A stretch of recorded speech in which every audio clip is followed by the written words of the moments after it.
If you don't want to have a stressful time socializing again, and you've had a stressful childhood, this video is going to explain why that's happening and how you can actually get out of that state and be able to meet new friends, talk to new people, carry conversations, and have fun in those conversations when everything's going against you.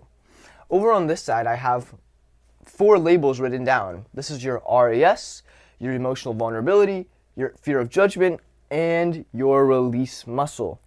We will be getting into these and talking about how all of these are affecting you at once, but we need to first understand back in your childhood what has made it hard for you to open up, to express yourself, and to be vulnerable about the person that you are. So this is going to come in effect with your confidence, and we'll be talking about what is confidence, and then it's going to be talking about your ability to express yourself more authentically to other people. This is your personality, this is your humor, this is your stories, this is just your ability to open up and speak. So let's go back and see what the fuck has happened in your life. The first thing I want you to understand is that when you're in a dynamic of parents and children, there's always going to be a difference in power there. Meaning the difference between a parent and a kid is insane. That kid, really does know that he or she is not able to do anything. That the parent is going to have maximum control. Now, is this true for every single kid, and every single kid's the same way, and every dynamic's the same way? No. But I would say a good amount of it is. And my childhood was like this, and I see a lot of others. And in most cases, the kid is going to be, especially when the adult has somewhat of a backbone, this kid is not going to completely run over and do whatever they want and be a complete nuisance, right? They're kept in line by some manner. However, parents and other people can get very hostile and stress-induced in themselves and release a type of energy upon their kid that is not proportional to what has happened or is not correct to what is happening to the situation at hand. And so when we look at something like this type of dynamic in which your parent is getting mad at you, and it's totally okay for a parent to get mad at you, maybe you're doing something wrong. However, if what you were doing was just expressing your authentic self, and we'll just call that authentic self. So this is an authentic expression of your own, and your parent hits you with a negative energy, well, what you're going to learn is, don't express myself authentically because it's usually met with pain. So let's go deeper into what this actually looks like. So an example I would give, and this is a small example, is when I was younger, I was playing marbles with my mom. And with these marbles, you would just take them and you would shoot them across to each other. And every time I would take a marble, I go, shoot, shoot. One time, however, I took the marble and I said, shit, as I fucking tossed it. I know, I'm a horrible person. And it was an honest mistake of myself. It wasn't something I wanted to do. But in that moment in time, what that authentic expression was a mistake. And instead of my mother being like, oh, that's okay, I knew you made a mistake, let's go back to our game, that's okay, just don't say that again, that's a bad word. Moving on. Instead, what happened is my mother gave me in what I would call this negative energy. So what is negative energy? Negative energy is a broad term, and it's broad for a reason because everyone's going to interpret it differently and to different levels and degrees. So in this case, the negative energy that she gave me was that of a more meaner look, was more of a disappointment, was withholding of emotions after I said that. So I went, shit. And instead of, being like, okay, that's okay, not that really of a big deal, the negative energy was brought upon me. And that negative energy came in this form of a mean look, mean facial expressions, angry facial expressions. The tonality changed in her speaking. Her body language changed from more open to more aggressive. And all these things are very subtle, but you have to understand that 93% of communication is in these sub-communications, meaning it's not in the words that you say, it's in your eye contact. It is in your body language. It is in your facial expressions.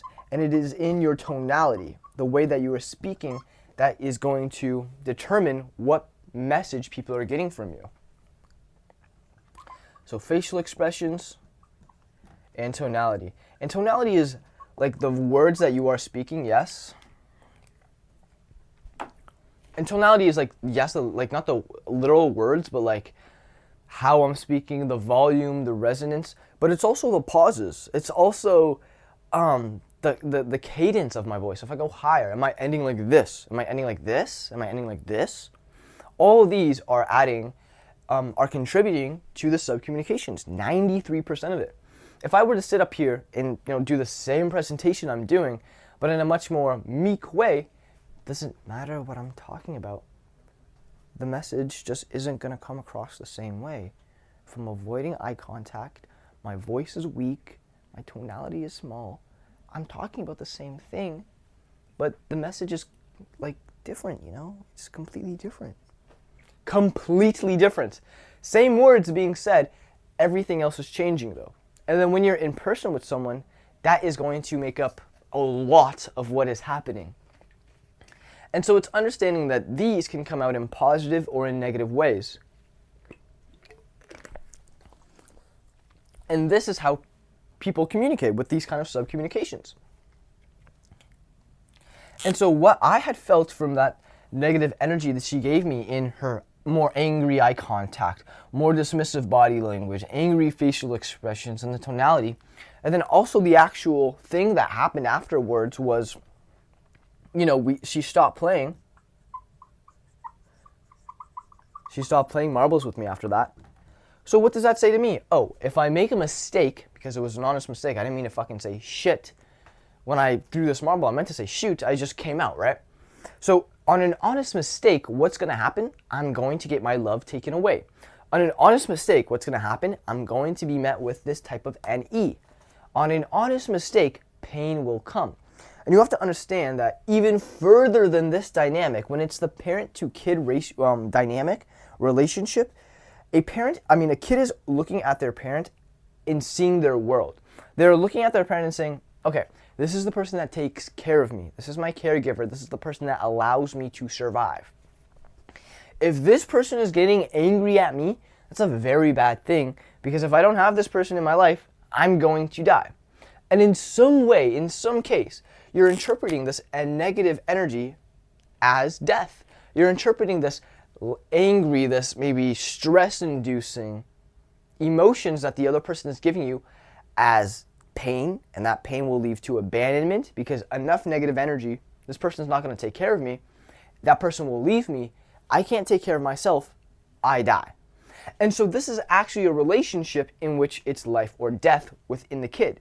Within the parent, they're just like, don't fucking do that.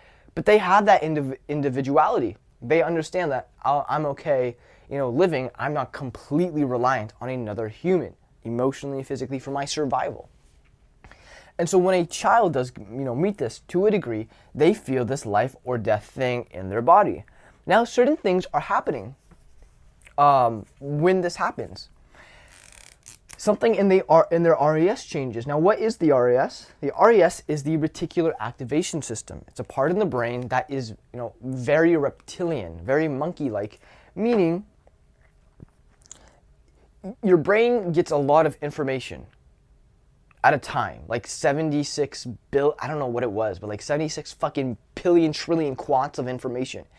And it needs to sort through all that bullshit fast, quickly, immensely quickly. And so you have this part in your brain, the RAS, which scans for important things. Now, it has to determine what is important.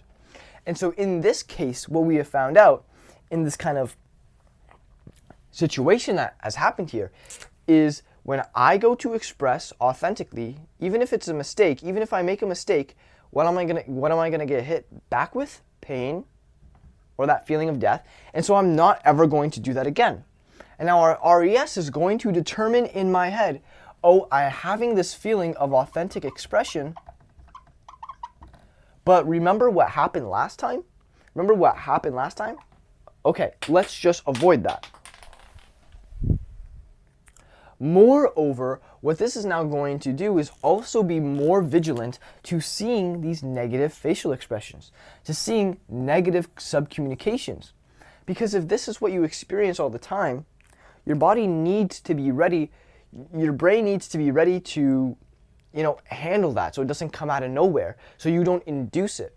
And so your brain's always looking now for more negative kind of emotions on other people so you can know what's happening and then adjust yourself to that current thing so this doesn't happen, so that person doesn't get more angry or get in a more upset mood, right?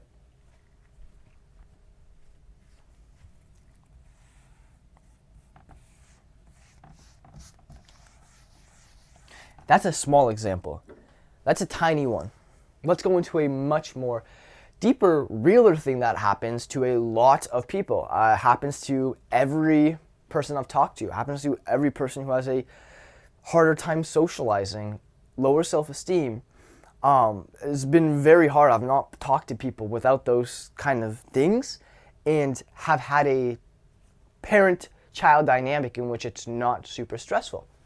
And so, like, tonality, like, if there's a lot of yelling and swearing in your house and shaming and insulting, well, that's the words, yes, but then it's all coming through this, right? Your parents not getting super mad at you and being like, oh, I hate these kids.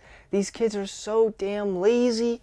God, I wish I had taken a bit more time to really think out my processes be having children. That doesn't really happen, right? That not in their voice, not in their... No, what happens is, these fucking kids, blah, blah, blah, blah, blah. And it's just this release, right? And I'll tell you where that release comes from, because that person is not in control of their body at that time, in control of their actions. Should they? Yes, but they're not, right? And we'll go into why that is. So a much deeper, but before we go into that, a much deeper type of situation, a deeper type of event, we'll talk about this now. Even in the previous one, however, in that marble thing, some things happen. First, my emotional vulnerability. This is that one. This is my ability to express this more authentic, deeper part of myself. And so what did I learn from there? If I make a mistake, I get met with pain. So don't show people mistakes. Try not to do mistakes. What happens from that? I don't try new things. You don't try to take risks. You don't try to put yourself out there, because that mistake, the real mistake, is probably going to be met with pain, negative energy, more dismissive, taking away of love. And so you just make this just such a primal baby toddler connection in your brain of authentic expression, mistakes, trying new, and then you just equate that to pain. And that lives in your head, and you slowly that's just something that, lives in your head, lives in your RES as your base mindset, how you think about the world, and you go through the world living through this. And what is a life to live when you're not authentic, when you can't make mistakes, when you can't try anything new? That's trapped, right? That leaves you feeling trapped, leaves you feeling putting on this mask, not putting yourself out there, not wanting to be more expressive. Because why? Because it's led to pain.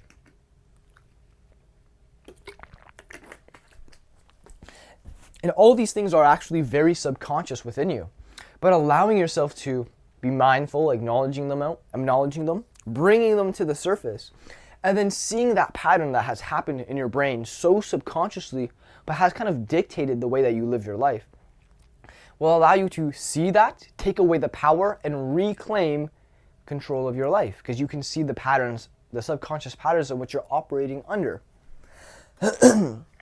Now let's go a bit deeper, okay?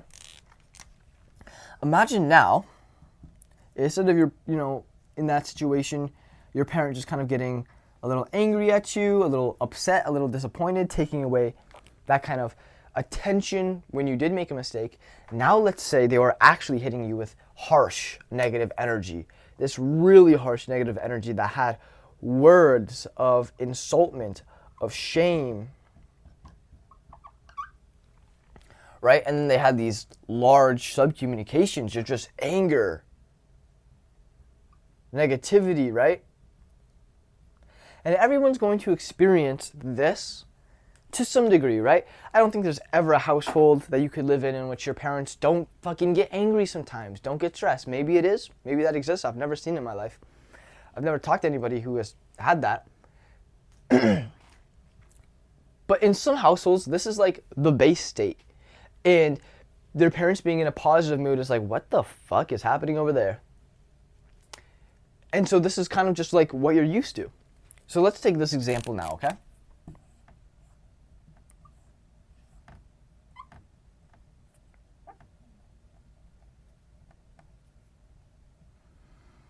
Trying to draw a lady here, but her big eyebrows make her look like a guy. So let's say your father comes home, your parent comes home, and very stressful day at work this person has. They have so much negative energy inside of them, so much stress inside of them, so much kind of turmoil, emotion, energy inside of them that's just like, ugh. They need to release, they need to relax, they need to just take some fucking breaths, right? But instead they have a kid. And this kid is, loud, it's noisy, maybe the house is a mess. And just those small triggers, because this person's already in a stressful mood, takes them off. And they just let fucking loose. And they let loose with all this negative energy. And this, again, what is this negative energy? It's words of insulting, of shame, of belittling, putting down, comparing. It's coming through the subcommunications of this, and it's angry in that.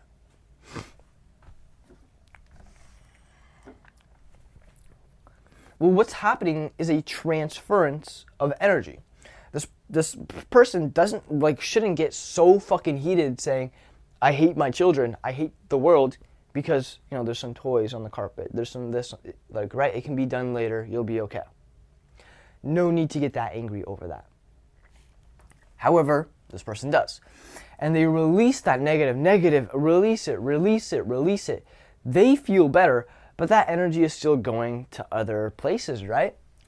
And that energy is in this, and it's going into this person. And now this person holds this energy. They hold this negative energy. They hold this negative energy. They're getting more stressed. They're getting more riled up. They see the tonalities that are being used. They see the facial expressions. They see the body language. They see the eye contact. And all of that is being stored into the brain, all subconsciously. Now, they have this negative energy inside of them.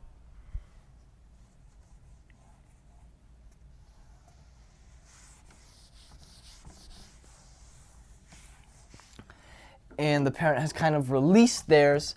They go back to whatever they're doing. But this kid still has, still carries that negativity inside of them. And now in their head, they think to themselves kind of the words that were said to them. I'm not good enough. I'm not good. I'm lazy. I'm kind of a burden. And these are some of the thoughts that happen in that person's mind. And they have that negative energy. Now this is their RAS. This is their base mindset of how they view themselves, other people, and the world. I view myself as a burden, as lazy, as not good enough. I view other people as better than me. Maybe I got, this parent was comparing me to a lot of people. And so I just believe other people are better than me. So I don't believe I'm good enough. I believe other people are better than me. And I believe the world's an evil place. That is your RAS. If I meet new people, probably going to be pain. If I open myself up, probably going to be pain. And all of that is just how you're believing the world works. Which, is that true? Fuck no, right? You're an amazing, awesome person. The world is a good, giving place. Most cases, most people are super nice, super willing to give, depending on who you're talking to. But you're thinking this. And so you're trapped in your own head.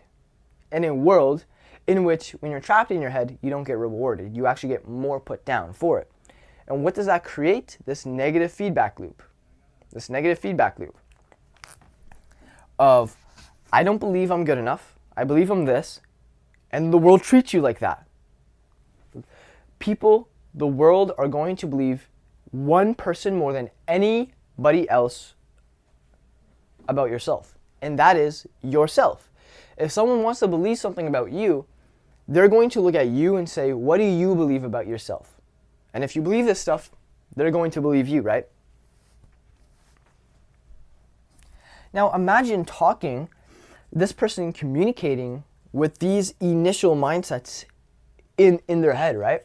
Well, when they go to communicate to maybe not this person, but just a friend or someone new, and they have these thoughts in their head, what's going to come out? It's not going to come out like this. Oh, nice to meet you, Mr. Jonathan. That's not going to come out. What is that showing inside? Positivity. My smile, my tonality, my facial expressions, it's all screaming positive. What does this person have inside? Negative. What's the negative? Angry. It's tense. It's in my head. It's like trying to control the situation around me. So what's that going to come out? It's not going to come out at all. It's going to be closed off depending on how bad these thoughts are, depending on how many times and how bad these interactions were happening. If, that father yelled at you one time in your entire life, maybe these are there, but not like super solidified. If that happened every single day, those are there, rock solid. And I guarantee you that person's going to be holding a lot of negative energy, not going to be able to open up. Or when she does, it's going to be this negative release, right? That's just her base mindset.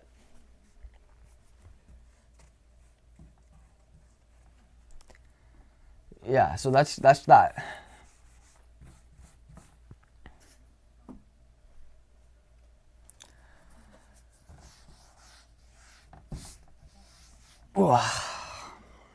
So this person has that negative energy inside of them. There's another thing that is called your ESS, your emotional support system. So this is people in your life that you get to talk to, communicate to release your own negative energy in a healthy way. So instead of that father coming home and belligerently just fucking spewing that negative energy, he should have an ESS, maybe a wife, a partner, some friends, a person he can call, a family member in which he can relieve his stress in a way that is not negative, that is not fucking that spewing of hatred, insults, of anger, of meanness, of stress upon his kid, upon his family, upon his household. He can let that go in a much more peaceful way. Talk to his friend, talk to his whatever on the phone, his partner, whoever, and allow that to come out in a much more healthy way. I'm just having a super fucking stressed day. I don't mean to be super, angry or anything, but like right now my mood is just like super on edge. I just need to like calm down. I need to release something inside of me. Can you just talk to me for a sec? And then if he had supportive people around him, his ESS, people he could openly communicate his stuff about, he could be emotionally vulnerable, he could allow that stress to come out in a way that isn't fucking well, then he's okay in his sense. He can come back into the household and he doesn't need to unload the negative energy upon this person, and she does not have it anymore. And still, the negativity in him dissipated, but in a healthy way. Now, let's also look at this person. If she's holding negative energy and she doesn't have an ESS, meaning she has negative energy now, but she can't give it to anybody. She doesn't know how to give it to anybody. Like, help me, I want to talk to someone. There's feelings inside of me that I need to get out, that I need to come to a closure from. Like, help me somewhere here, please.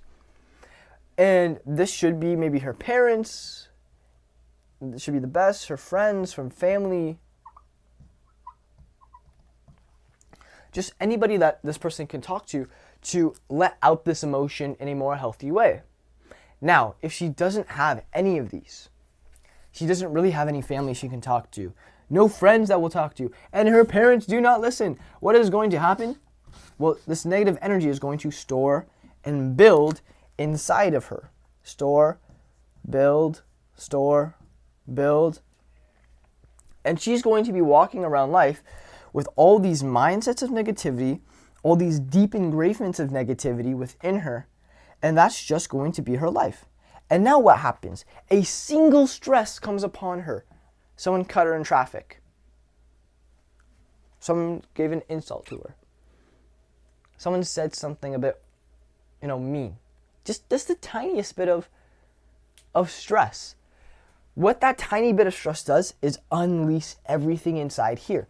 Just like her father, when she came home and the house was dirty, that tiny bit of stress unleashes all the negativity inside.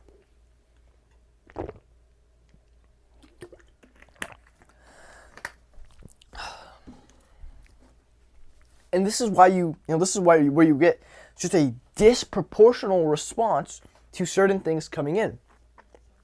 There's one story I heard about, just this girl getting mail from the mailbox, giving it to her mom, and it was like in the wrong way or something, or she forgot part of the mail.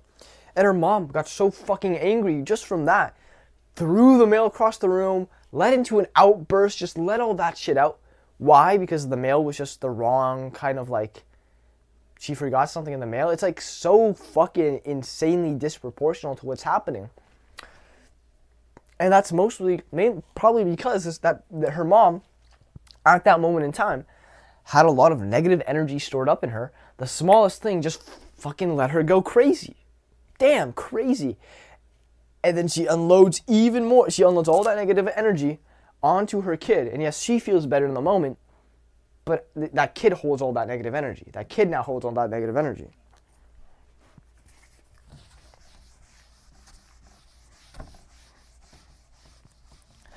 And so the more kind of negative energy you hold as a baseline, you're not able to talk to other people and release it healthily throughout your life. That stores, and small triggers unleash you in disproportional amounts of rage or anger. And that happens because you haven't had a good ESS, people to talk to in your life. That could be anyone, family, brothers, anyone.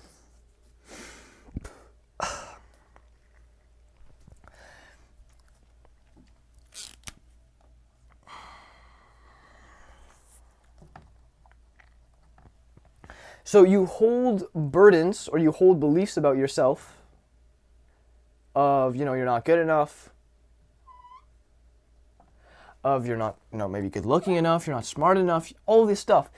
And that can come from your parents too. Your parents are probably the most important, but it does come from school. It does come from other places in your life too. But the household is like your foundation of what's happening, inside of you. It's where you're going to spend most of the time anyways too, right? So let's talk about this, your fear of judgment and your release muscle. So your fear of judgment, because you have this RAS, which is super negative, and it's kind of like I'm a burden, I'm not good enough. We'll just kind of say that I'm a burden. Your fear of judgment to open up about yourself and express either positive energy, that doesn't resonate with you. You're just you kind of want to, but you feel judged, or it's harder to do that because this positive energy, in a real sense, should be more authentic to yourself. Me saying shit as I shot that marble, in my mother's eyes was horrible and just, called for the game to be stopped and for her love to be taken away from me at that moment. Whereas in a different life or a different universe, she could just fucking laugh. And just be like, just laugh that shit off and then just go back to playing the game like nothing happened. And then what happened, and in that case, the mindset from that time on completely shifts. And it's just because of the response you got. And so she interpreted, this authentic expression and then made something negative out of it, where you could see that authentic expression and just be, respond positively to it. She knew it was a mistake. Just be like, it's a mistake. Don't say that word. It's a bad word. Laugh it off. Have a good time. Build a stronger connection from there and then move forward. Instead of having that disconnect. And that disconnect of the expression and the return of pain or the return of negative energy increases your fear of judgment. Because now it's like, I don't know what to showcase that is good or bad. When I kind of make mistakes that I didn't mean to, I get punished. When I do things I really didn't mean to, I get punished. When I express myself, I get punished. When something's upsetting me and I cry, my parents get even more angry. When I go to say something that is bothering me, my parents don't give a fuck, or they just wash over it, they laugh, they get angry at me, they stonewall me, they ignore me. And everything of you just kind of expressing that is met with this negative energy. And so what happens? This builds in your head, this fear of judgment increases. I think I'm, not good enough for other people. What are other people thinking about me? You're super in your head, overthinking everything, because you're just fearing the worst to happen, right? That's your RES. You're fearing the worst to happen. You're looking for bad things to happen. And in turn, because of that, your release muscle goes super down. And what is your release muscle? Your release muscle is just to let go, to be free. When you're at certain places around other people, are you super tense in your head, overthinking? That's you not in your release muscle. That's in your control muscle. You're trying to control yourself. You're trying to control, how other people are viewing you, because you don't want to be seen as maybe the real person you are, because you're scared to be judged. Because in your past, when you were the real person, you were judged. You were met with this negative energy. And even in a deeper sense, a super, super, super deeper sense, that's happening in your brain, and it's happening in your body. In your brain and in your body. Your body's getting tense. Your body is literally trying to constrict itself. The blood movement is, it's going higher. And your body and mind are telling yourself, basically, do not be big. Do not be big with my voice. You may find your voice shrinking when you're having a higher fear of judgment. Your eye contact may not be as, looking at other people's eyes, or as direct, as compassionate, as warm as looking at other people's eyes. You may avoid eye contact because you don't believe you're good enough. Won't speak up, you don't believe you're good enough. Body language may get smaller, don't believe I'm good enough. Facial expressions may become more tense and not as loose. When you're in your release muscle, everything's loose. I'm just fucking having a good time. It's almost like you're drunk, but you're not drunk. You're just released. You're just having a good time, right? But when you're tense, you're trying to control everything. You're stuck up here. You're stuck up in your body. Well, everything constricts. My voice gets smaller. I don't want to speak up. I don't want to do it. I don't want to laugh. I don't want to la la la. I don't want to express myself. Because if I were to be big and express myself, other people can see me. What does that mean? Oh my God, I have to take more judgment. And if my fear of judgment is high, other people see me, I can't take all that pressure. I'm going to shut down. No. Right? And so we stay small. So no one looks at us. We're not a threat. If we're not a threat, no one can give us that negative energy.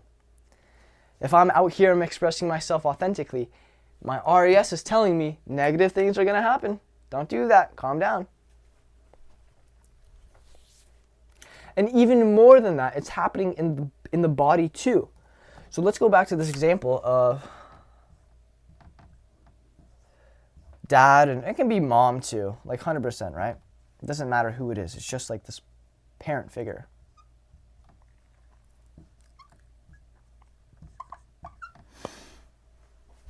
Parent hitting you with negative energy. Now, is all yelling negative? No. There's certain times to get angry and to get, discipline your child, of course, right? If they're yelling in the store and, that's upsetting you 100%. But are you going to yell at them back and insult them back? No, that's just completely different. You may get stern, right? If they're walking and doing something different, you may get a bit stern. Jonathan, get back here, right? But it's coming out of love. When you're telling your kid, you're lazy, you're this, you're that, you have that anger inside of you, you can't control it. That's not coming from a place of love. That's coming from a place of stress, of uncontrollability. And I'm going to tell you why and how that's coming from a place of uncontrollability. You're not able to control yourself. So when this kid gets negative energy, something in the brain happens.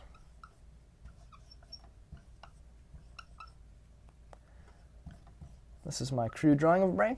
Okay, something in the brain happens. First, there's something in the part of your brain called the amygdala.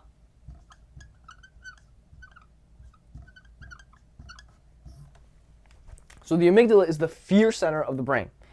It looks and it says danger, anxiety, stress, danger, oh my God, that's dangerous, okay, that's dangerous, and it reads emotions. It can read positive emotions too, but it's way more inclined towards negative emotions. Your body is way more wired for survival than it is thrival, which is not a word. It's way more wired to survive than to thrive. Why? Because if you die one time, game over. You can't do anything more. But you can win the lottery a million times, right? Take this back to primal days. If I get hit by a fucking if I eat a poisonous plant, I die. Game over. But if I eat a nice yummy plant, that's yummy and amazing, but I still have to live tomorrow, right?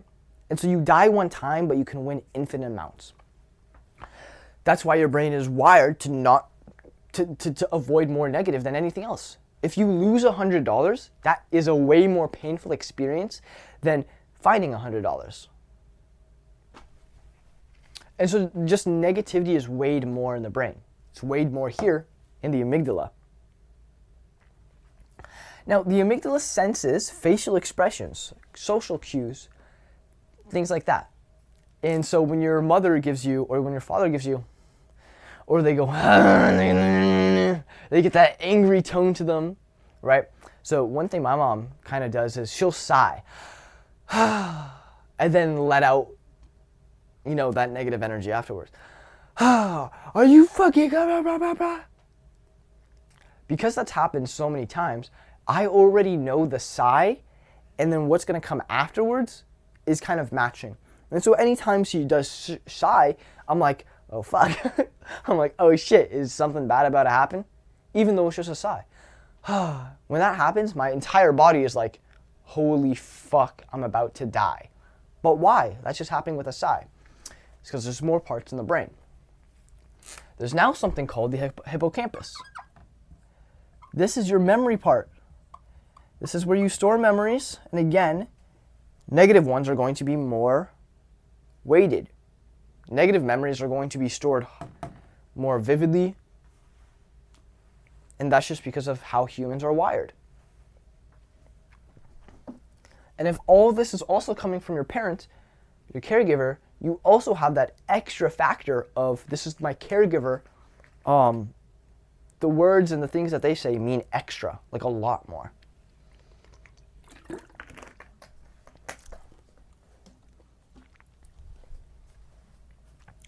And so this hippocampus remembers things. On the first event 1,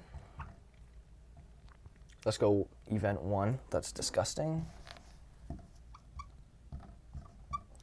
On event 1, where my mother gave a sigh, I didn't know what was going to come afterwards. I was like, oh, she's just tired. But then she went, I feel like I have to do everything in this fucking house. You guys don't help me at all. I'm fucking working my ass off. I go here, you go here. You guys just sit in your room, you fucking lazy bitch of shit. I fucking hate this. Okay, then I'm like, oh shit. She's getting super angry. I can hear it in the voice. I can hear it, I can see it upon her. She's getting angry. Scary. Oh my God, I think I'm in danger, right? She's saying things to me. She's insulting me. She's putting all this upon me. Oh my God, I'm in danger. I may die because her love is just not here right now. That gets stored in the hippocampus. Now, on event 2, I hear her sigh. I'm like, oh, is that going to happen again? I'm not 100% sure, but that could happen. I've heard there's connections there, but she doesn't do it. Then I'm like, oh, okay. But then on event 3, sigh, she does it. And then over time, depending on how it is, how much it happens, that is going to be more and more solidified.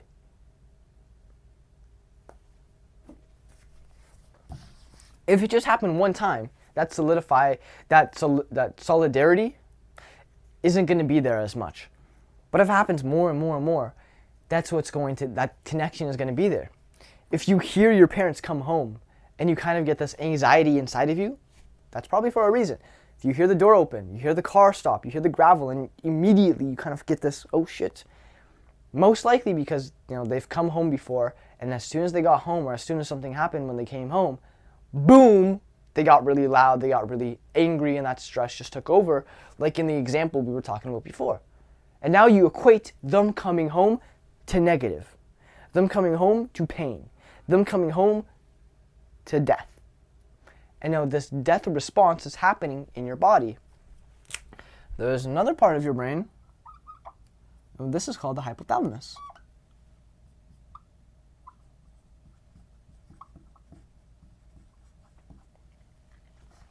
This controls like hormones and bullshit. These hormones make you feel certain things, right? If you feel happiness in your body, I guarantee you have more happy hormones in your body. If you're feeling stressed and angry and depressed, I guarantee you have certain hormones in your body going out through you, right?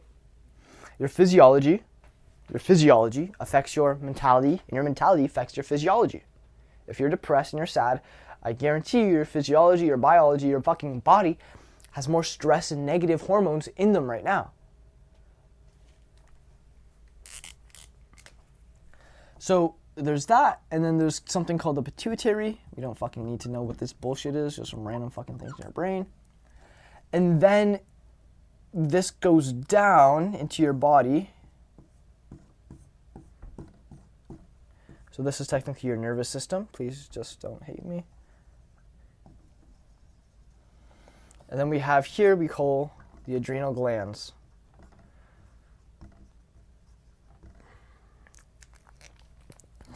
And so this is now the mind-body connection we have, in which inputs into your brain, visual, audio, in this case tonality would be audio, and then everything else would be visual, facial expressions, eye contact, body language, that would be the visual.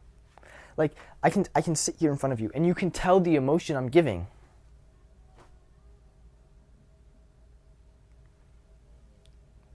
Simply just based on those two things.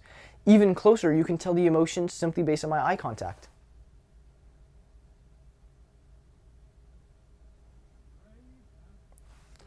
Just those very small, minute things, that's what people are designed to pick up on. We're very social humans. However, a lot of this is happening subconscious. A lot of this is happening without our awareness that we're picking up on certain social cues and then acting in certain ways. So let's go back to this example and I'll see how it's happening in the brain.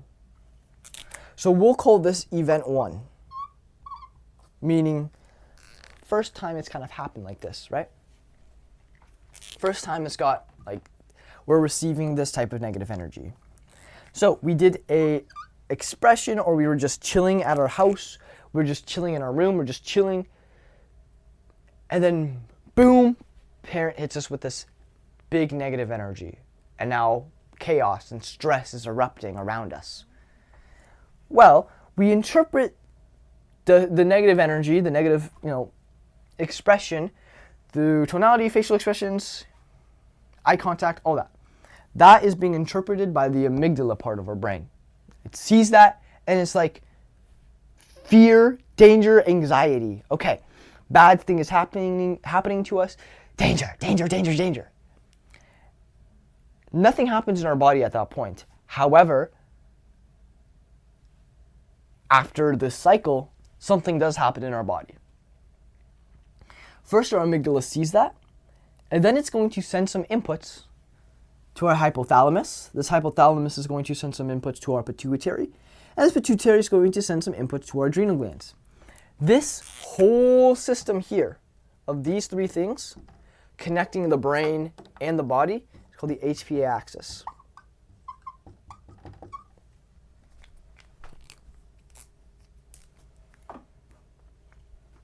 Your hypothalamus is going to send hormones or hormone releasing fucking chemicals that is going to be sent to the pituitary, and that pituitary is going to send those to the adrenal glands, and the pituitary is basically sending a signal to the adrenal glands, which are things that set up right above your kidneys, right here. And then this gets the signal to release, okay, we got to release that hormone. The adrenal glands then release those hormones. And what are those hormones? Cortisol. Those hormones are cortisol. And if my spelling is wrong, I don't give a fuck. I'm horrible at spelling. Adrenaline. Again, don't get lost in the labels. Don't get lost in the labels. I just want you to think, these are stress hormones. Does it matter that the fucking correct name is cortisol? Does it matter if the correct name is adrenaline? Don't get lost in the labels. Your body is releasing, these adrenal glands are releasing stress hormones. Cortisol, adrenaline, and this goes into the bloodstream. And it makes physical changes within you, right? Pupils dilate, blood pressure increases, your breathing kind of rapid, goes a bit faster. And what is happening is your body is being put into a fight or flight mode. And so when it's in this initial mode, that's more adrenaline coming out. That adrenaline is there to get you energized. Okay, let's fucking get out of here. Let's run, flight, or let's fight this bitch, fight it. And that's your adrenaline, getting you pumped up. It gives you that super energy, right? But when it's like this kind of environment where you can't fight your parent, you can't run away from your parent, you're in the house, right? A third thing happens, and that's freeze.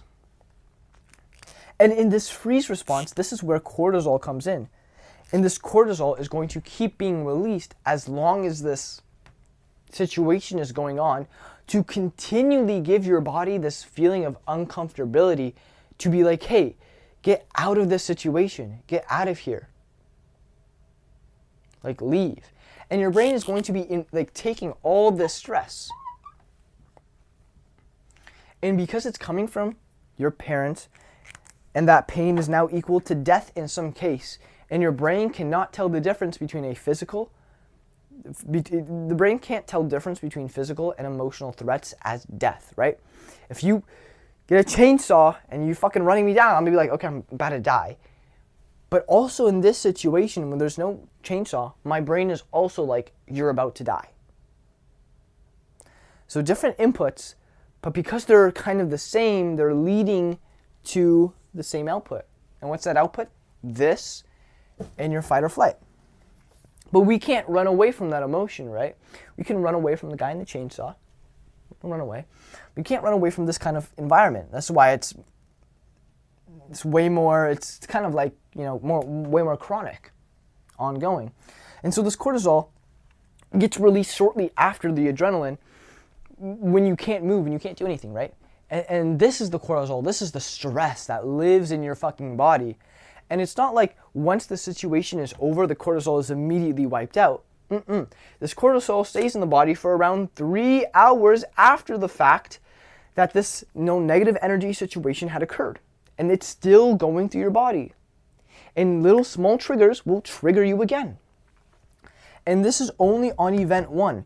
Imagine event 50, where this type of situation has happened 50 fucking times. Well, this connection of seeing, and maybe if you're using an example, a sigh, my amygdala knows a sigh, my hippocampus knows what's going to happen afterwards. Sigh, pain, large yelling, that's in my memory bank, I remember that. Immediately my amygdala sends signals to my hypothalamus, which activates this HPA axis, which activates these stress hormones inside of me, and all of this stuff happens instantly because we're on event 50 and my brain already has made the connection so many times. And so this is just, we know that this is going to happen. We know that this is going to happen. We know. Now this connection can come from a whole bunch of different inputs. From that one, it was like a sigh, maybe your family coming home, someone in your house coming home, anything like that. But like, what if it's like talking to someone new?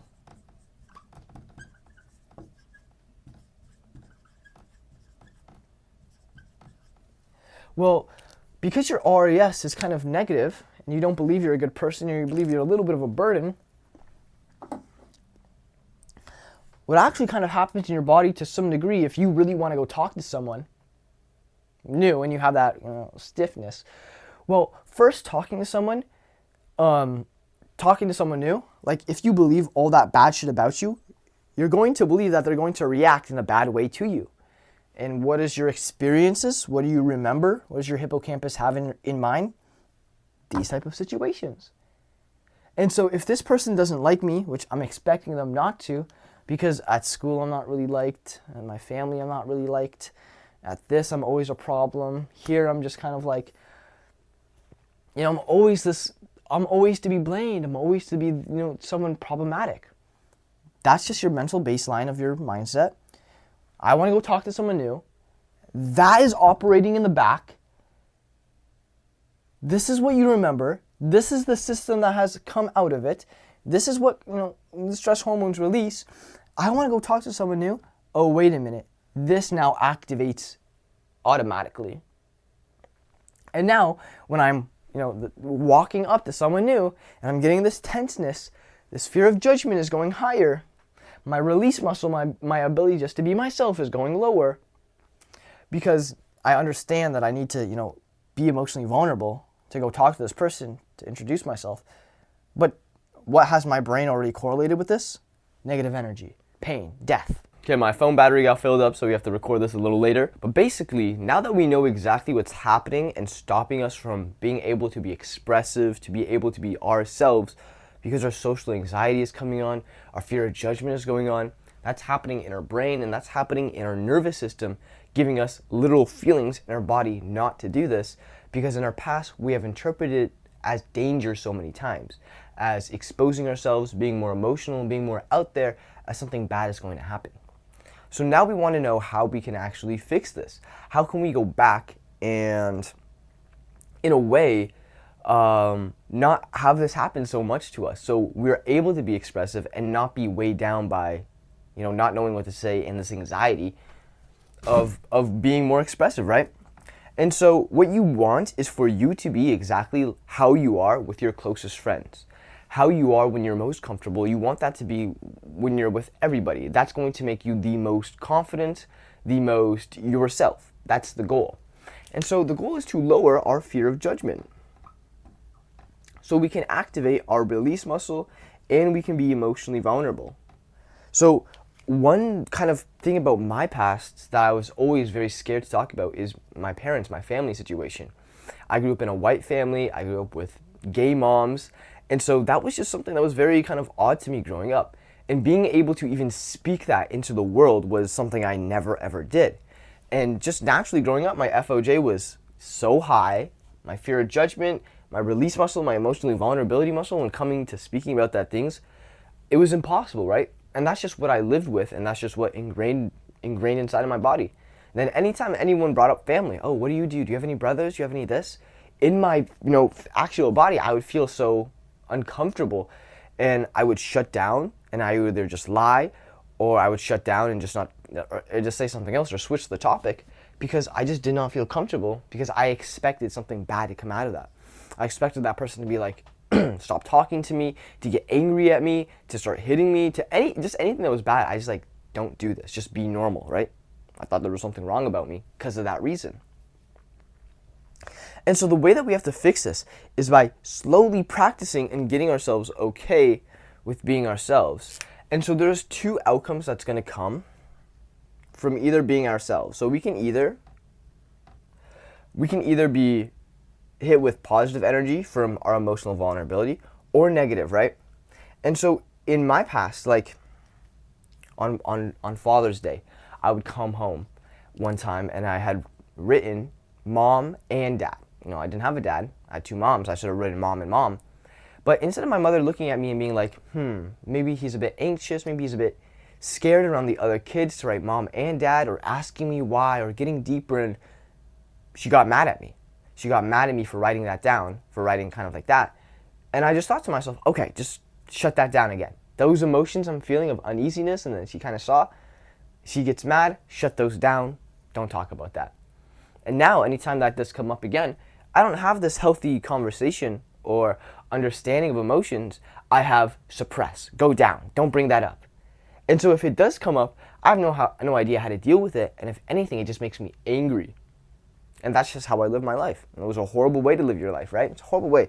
I either got angry or I shut down. because I just never had an emotional conversation like that before. And so in that moment, technically, I got hit with some negative energy, right? That angry look she gave me, dismissive in the love too. Instead of like looking at that and being like, I can tell, she was just like, no, do this. So no compassion there, no nothing, no emotional bonding. And so that was negative.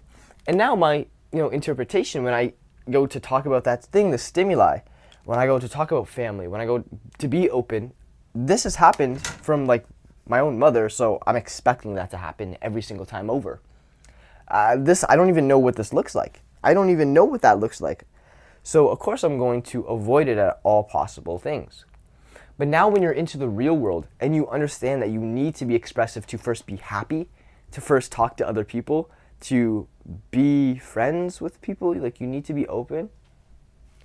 Well, most of the time you're going to be hit with this, right?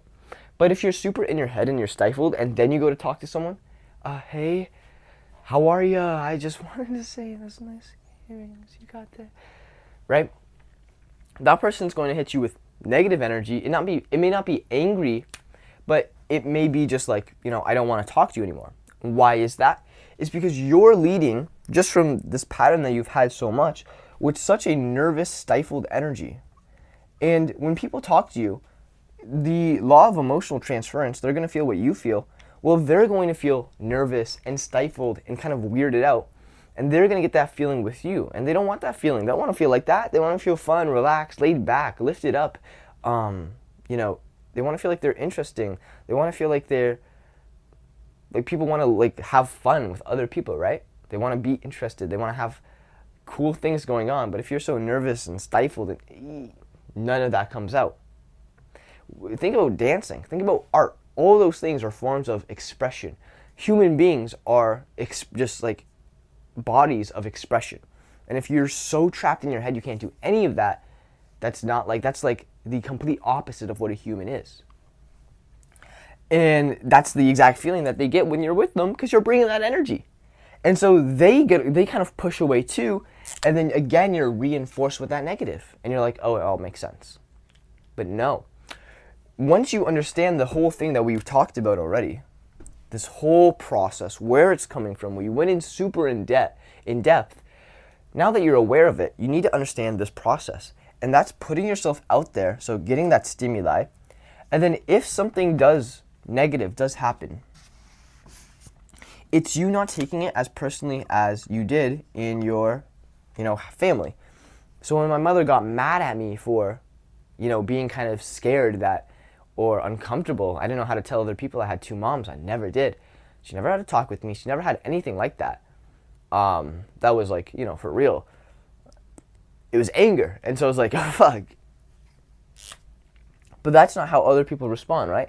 If I were to do the same thing or tell someone, I have two parents, I have two moms, I have this, they shouldn't react with negative energy, right? If that's a good human being, they're going to be like, oh, that's awesome, bro. But if they're a weird person, they're going to be like, what the fuck? That's weird. You're a weirdo. And in that case, why would I want to be around that person anyways, right? But in my head back then, I was like, oh, well, that person's right, because I didn't have any self-esteem. So this is where the second part comes in. So even if this person does give you that negative energy, it's this thought to yourself, I didn't need that person anyways. This doesn't mean anything about me. It's not personal. It is a complete you problem. You don't like that you don't like my family situation? That is a you problem. You don't like the way I am like this? That is a you problem. You don't like the way that I express myself? That is a you problem, because I'm me. And it's also having that, belief in your brain that you'll be okay and that there's other people. You don't need everybody to like you. I don't want everybody to like you, right? Of course I want people to like me, but I don't need you to like me. That's the difference. And that mentality is something that you build over time of people actually disliking you, right? And so there has been times where I've been expressive. Let me change this to an E. Where I've been expressive, emotionally vulnerable,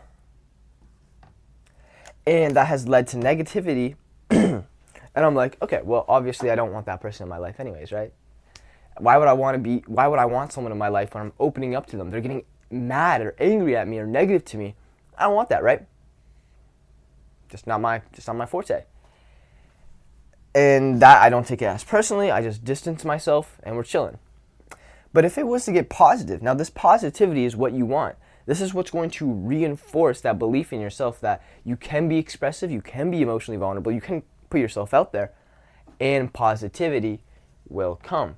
Now, for this to happen, though, you need to be able to express yourself in a way that is confident, authentic, and competent. So, confidence is just literally the sub-communications. Your voice, your eye contact, body language, and facial expressions. If I were to go to say the same thing, I have 2 moms, but I say it like this. Yeah, I have 2 moms. You can feel how dreadful that is. It almost feels like I hate myself for it. And whatever I believe, the other people are going to believe. If I believe I'm the worst person in the world, and I act like that, people are going to believe that. If I act like if I believe I'm a good person, and I act like that, people are going to believe me. But it's coming down to what they get to see and hear. And what they see is here, and what they hear is here. And there's 2 things that's going to make the difference. If everything I say is quiet, and I'm nervous, that's going to make other people nervous. But if I'm okay, and I'm loose, and I'm confident, and I'm relaxed, that's going to make other people relaxed. And that's just the difference. It's the same with jokes and teases. They just relax you. They lower that bar. I don't have to be so perfect around you. I can tease you. You can tease me on my ears. I'll tease you on something like this, right? Now, if you're actually hurting my feelings sometimes, I'll be emotionally vulnerable. I'll be confident, authentic, and competent. Hey man, I know it's just a joke, but when you do, insult my ears, it does kind of hurt a little bit. Only because I respect you so much and I want you as a friend. Could you just tone it down a little bit? That's a big kind of word salad. But I get to say it because when I express myself, I express my emotional vulnerability. I'm expecting this. And if you give me negative energy from what I just said there, I don't want you in my life, right? So on the surface, I'm not taking it personally. And then if you're negative from that, I'm not taking it super personally because I'm okay with myself. I love myself. I have other people who are going to love me. So I don't need this one person, especially if they're giving me all that NE. And if I were to explain myself and they still give that, and I'm confident, I'm authentic, like it's hurting me, I respect you, but could you just not do it? I know it's a joke. I'm confident, I'm able to word that, in a good way, and I'm confident, I'm speaking about it in a way that's confident. Hey, I just don't like when you do that. Could you back it up? And it's all different, right? And so it's practicing that loudness. It's practicing that okay to laugh and smile and be a little bit silly. That is what being expressive is, and lowering that fear of judgment. Now, the more times you practice that, being expressive, being emotionally vulnerable, however that is to you, laughing louder, holding eye contact, telling a joke, being a bit more silly, saying something when you would usually hold it back in, there's 2 outcomes that you get. Positive, if it's positive, that reinforces you doing that. That reinforces you being more expressive, exactly what you want. If you get negative, it's also good because it builds your I don't give a fuck muscle. I don't give a fuck muscle. I'm going to be myself. If you don't like that, I don't give a fuck. And every time you can express yourself, just do this first action and be okay with the result. Be detached from that result. I'm doing it because I wanted to. You can love me for it. You can hate me for it. If you hate me for it, I'm still going to feel that, uneasiness, that tension, that weirdness. Someone found about this YouTube channel that I made. I got super cringed at. I was like, oh my God, everyone's going to see my fucking cringy YouTube videos. And I felt that in my stomach. I felt it in my entire body, right? And what's happening there? It's my fight or flight going off because I'm expecting kind of something bad to happen. It's a little cringy, but I was okay with that. I've experienced that before. And I knew that feeling was like, it hurt in my body, but I knew it was good. I knew that uneasiness was good for me to be like, whew. Because that is a new level of fear of judgment I had just overcome. I did not cower down and back down. I expressed myself more. Nope, I'm here, baby. Feel that fucking tension. I'm here. Give it to me. And by doing that, my FOJ is now permanently lowered because I'm okay with that type of judgment and I'm just fucking okay with it. Like, my FOJ is now permanently lowered in every other situation, right? When I go outside, in my head, I'm like, but I had that happen to me, so I'll be okay here. I go to talk to someone new, I had that happen to me, I'll be okay. And I've talked to 100 other people, and I've done this 100 times, I'll be okay. But it's being aware of this whole system and then implementing it, taking this first step of expression more and more and more until you're fully relaxed. I'm fully relaxed now. I don't need to know what to say. I don't need to know the technicals of a conversation because I've had them so many times. It's naturally embedded into me. And now I'm more on just the emotion, the energy I'm feeling. That's what I'm trying to bring. But if you haven't expressed yourself for so long, you don't even know what good expression is versus bad expression.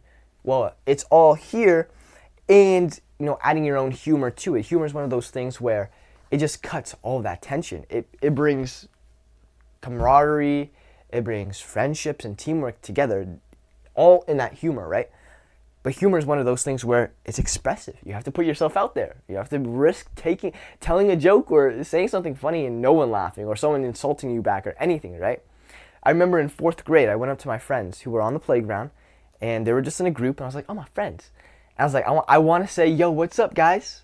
Happy and big. I want to say that. And in the back of my mind, I was like, that's kind of scary. What if they don't like me when I do that? But I was like, fuck it. I was like, child, right? I was like, fuck it, I'll do it. And I went up to them and said, hey, what's up, guys? Put my arms around them. And everyone was like, yo, what's up? But one guy was like, shut the fuck up. No one likes you. My worst fear that happened. I even had that in the back of my head that would happen. Someone's going to say, shut the fuck up. No one likes you. And he literally said that. And I was like, oh. Now, what was happening? Expression. He hit me with negative energy. I should have expressed my I don't give a fuck muscle. But because my self-esteem and I viewed that person as better than me was there, I was like, oh, you're right. No one does like me. Shut the fuck up. Got you. Walked away, was silent, was very sad for the rest of the day. For a long time after that. I still remember it today, right? But now I know it's just kids, right? And he was probably going through something too. So how should I have responded in that situation? Well, if someone hits you with negative energy, they're most likely going through something negative. And so I should have been sympathetic. But for me to be sympathetic to a person who's, being that type of negativity, bringing that type of negativity to me, I need an insane amount of self-esteem, confidence in myself, ability to handle myself under that pressure, that judgment that I felt. But I couldn't do that at the time. So what I should have said, are you okay, man? I'm just saying hello. I'm just saying hello to my friends. Are you okay?